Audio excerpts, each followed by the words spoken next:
ಬಸವಲಿಂಗಾಯ ನಮಃ.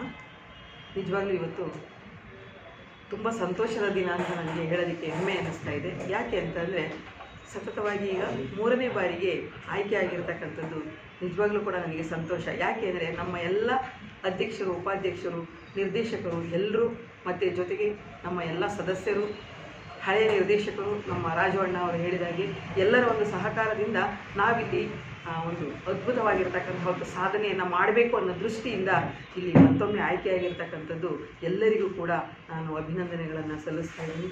ನಿಜವಾಗ್ಲೂ ಕೂಡ ಈ ಒಂದು ಬಸವಶ್ರೀ ಕ್ರೆಡಿಟ್ ಕೋಆಪರೇಟಿವ್ ಸೊಸೈಟಿ ಅತ್ಯುತ್ತಮವಾಗಿರ್ತಕ್ಕಂತಹ ರೀತಿಯಲ್ಲಿ ಕಾರ್ಯವನ್ನು ನಿರ್ವಹಿಸ್ತಾ ಇದೆ. ಖಂಡಿತ ಅದನ್ನು ಹೆಮ್ಮೆಯಿಂದ ಹೇಳ್ತೀವಿ. ಮುಂದೆ ಈ ಒಂದು ಸೊಸೈಟಿ ಬ್ಯಾಂಕ್ ಆಗಿ ಪರಿವರ್ತನೆ ಮಾಡುವಂತಹ ಮಟ್ಟಿಗೆ ನಾವು ಕೆಲಸವನ್ನು ಖಂಡಿತ ಮಾಡ್ತೀವಿ ಅಂತ ಎಲ್ಲರ ಪರವಾಗಿ ನಾನು ಈ ಒಂದು ಸನ್ನಿವೇಶದಲ್ಲಿ ಹೇಳ್ತಾ, ಮಹಿಳಾ ಮೀಸಲಾತಿ ಸ್ಥಾನದಿಂದ ನನ್ನನ್ನು ಮತ್ತೆ ಆಯ್ಕೆ ಮಾಡಿರೋದಕ್ಕೆ ನನ್ನ ಎಲ್ಲ ಸಂಘಟನೆಯವರಿಗೆ ಮತ್ತು ಅಧ್ಯಕ್ಷರಾಗಿರ್ತಕ್ಕಂತಹ ರಾಜು ಅಣ್ಣನವರು, ಉಪಾಧ್ಯಕ್ಷರಾಗಿರ್ತಕ್ಕಂತಹ ಪರಮೇಶ್ವರಣ್ಣನವರು, ಸೋಮಶೇಖರಣ್ಣನವರು ಮತ್ತು ನಮ್ಮ ಹಿರಿಯರಾಗಿರ್ತಕ್ಕಂತಹ ನಮ್ಮ ಲಕ್ಷ್ಮಯ್ಯ ಅಂಕಲ್, ಮಲ್ಲಯ್ಯ ಅಂಕಲ್ ಮತ್ತು ಲಾಯರ್ ಸಾಹೇಬರು, ಅವ್ರ ಮಾತಿನೇನು ಕೇಳಬೇಕಲ್ಲ, ಮತ್ತು ಎಲ್ಲ ನನ್ನ ಸಹ ನಿರ್ದೇಶಕರುಗಳೆಲ್ಲರೂ ಕೂಡ ಮತ್ತೊಮ್ಮೆ ನಮಗೆ ಆಯ್ಕೆ ಆಗೋದಕ್ಕೆ ಅವಕಾಶ ಮಾಡಿಕೊಟ್ಟಿದ್ದಾರೆ.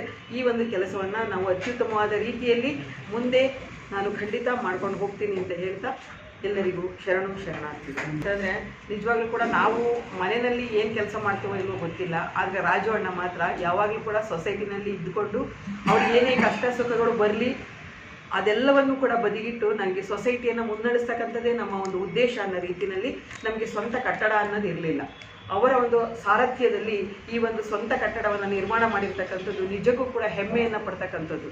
ಯಾಕೆ ಅಂತಂದರೆ ಇಷ್ಟು ವರ್ಷದಲ್ಲಿ ಯಾರೂ ಕೂಡ ಸ್ವತಂತ್ರವಾಗಿ ಇಂತಹ ಒಂದು ದೊಡ್ಡದಾಗಿರ್ತಕ್ಕಂತಹ ಒಂದು ಕೆಲಸಕ್ಕೆ ಕೈ ಹಾಕುವಂಥದ್ದು ತುಂಬ ಕಷ್ಟ.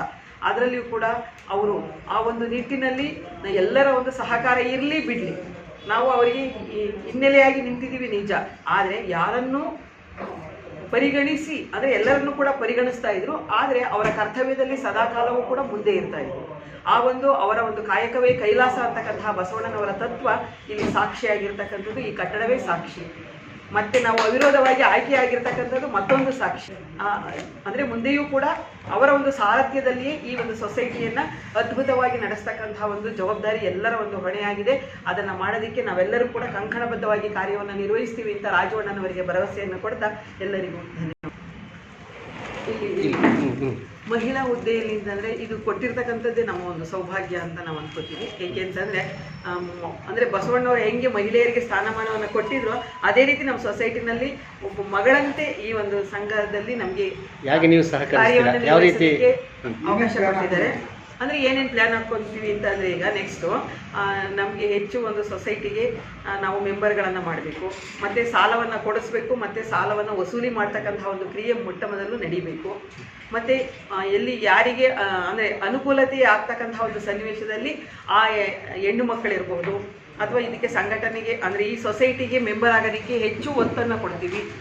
ಮತ್ತು ಅವರಿಗೆ ಬೇಕಾಗಿರ್ತಕ್ಕಂಥ ಒಂದು ಸಾಲ ಕೊಡ್ತಕ್ಕಂತಹ ಕೆಲಸ ಅಥವಾ ಬೇರೆ ಬೇರೆ ಕಾರ್ಯಗಳಿಗೆ ನಮ್ಮ ಸೊಸೈಟಿಯಿಂದ ಸಾಲ ತೆಗೆದುಕೊಳ್ಳೋದಕ್ಕೆ ಅವಕಾಶವನ್ನು ಮಾಡ್ಕೊಳ್ತಕ್ಕಂತಹ ಒಂದು ಕೆಲಸವನ್ನು ಮಾಡ್ತೀವಿ. ಮಹಿಳೆಯರನ್ನು ಜಾಗೃತಿಗೊಳಿಸಬೇಕು. ಮುಂದೆ ಮಹಿಳೆಯರು ಕೂಡ ಹೆಚ್ಚು ಹೆಚ್ಚು ರೀತಿಯಲ್ಲಿ ಇಲ್ಲಿ ನಾವು ಮೆಂಬರ್ಗಳಾಗೋದಕ್ಕೆ ನಾನು ಸಹಕರಿಸ್ತೀನಿ. ಬರೀ ಸಾಲ ಕೊಡಿಸ್ತೀರೋ?